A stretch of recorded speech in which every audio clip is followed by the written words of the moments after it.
सखिया के डीलर कोढ़िया बनले बेमनमा। आप लोगों ने बहुत प्यार आशीर्वाद दिए और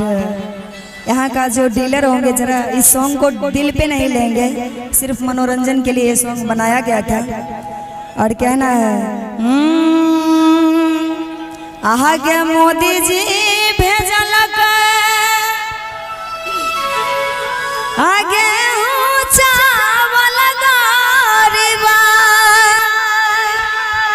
आगे दुखिया के बाटू तई गे सखिया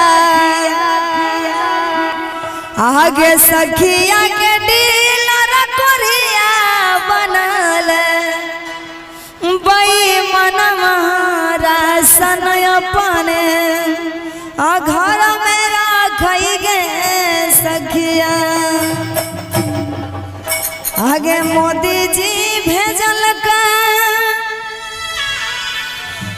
गेहूं चावल गरीब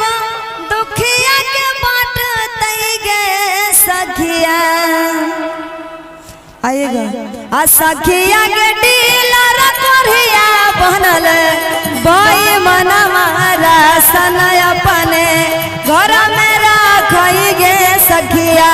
गे सखिया के डीलर कोरिया बनल बेईमान राशन अपने घर में रखई गे सखिया।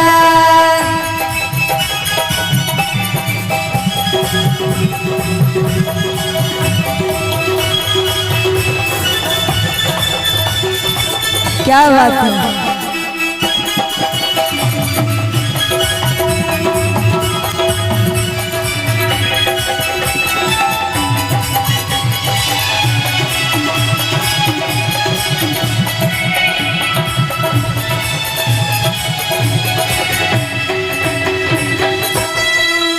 आगे गरीब के राशन बेच के डीलर कोरिया ढल छै दू महला गे सखिया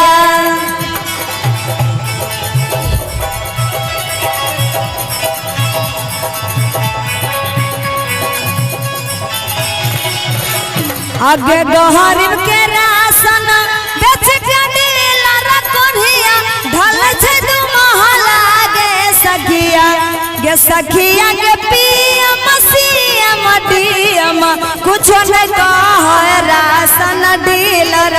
कोरिया रखई गे सखिया गे सखिया के डीलर कोरिया बनल बेईमान राशन अपने घर में रखई गे सखिया।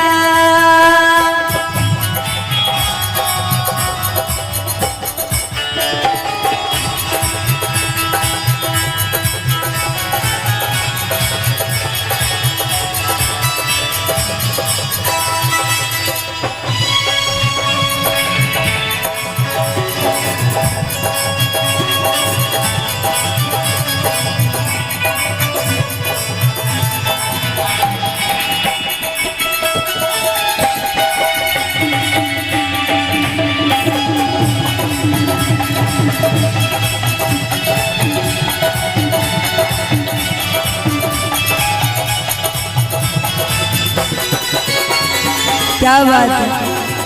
हाँ हाँ।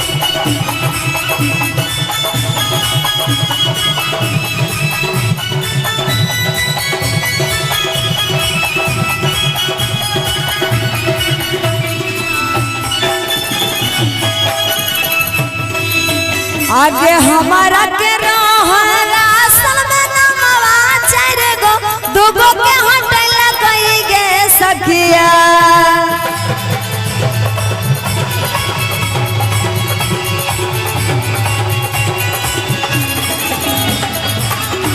गे हमारा के राशन में नमवा चार गो दूगो के हटल कई गे सखिया गे सखिया के डीलर कोरिया बनल बेईमान राशन अपने घर में रखई गे सखिया गे सखिया के डीलर कोरिया बनल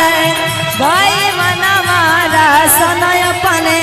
घर में रखई गे सखिया